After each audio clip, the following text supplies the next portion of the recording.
านพวกเราก้าวเดินต่อไปไม่ย่อท้อเมื่อมีวันนี้ก็มีเมื่อวานอยู่อย่างนั้นไม่น่าแปลกใจเวลาหมุนเวียนเปลี่ยนไปไม่หยุดเดินอะไร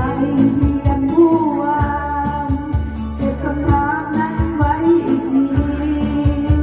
แล้วคิดเอาเองดีๆอีกสักครั้ง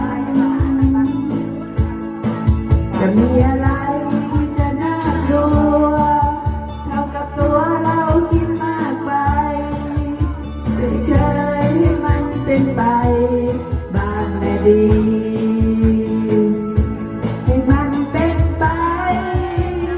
ทุกคนคงเข้าใจได้ให้มันเป็นไปทุกคนเราเข้าใจอยู่ให้มันเป็นไปไม่เป็นไรเลือกจะมาจะชอบมาก็ไม่เสียดายเป็นไรก็เป็นไม่เห็นเป็นไรอย่าไรที่จะต้องทนถ้าหากคนเราจนติดใจแล้วใครเป็นไรปล่อยไว้ตามสบายดีกว่า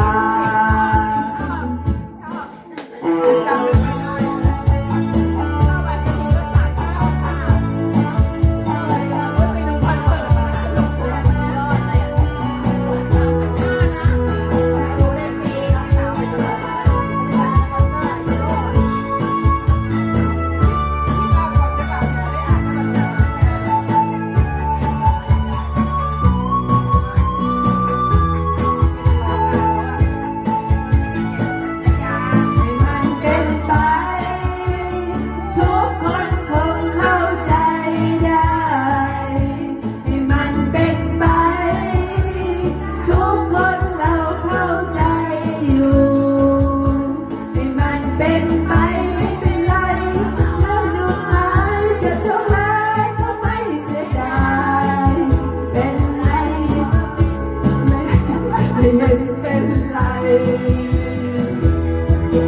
จะมีอะไรที่จะต้องทนถ้าคนเราจนจิตใจคิดแล้วเป็นไปปล่อยไว้ตามสบายดีกว่าจะปล่อยวางเสียบ้างเป็นไรปล่อยไว้ตามสบายดีกว่าเย้ร้องไม่เป็นให้มันเป็นไปชอบนิดนี่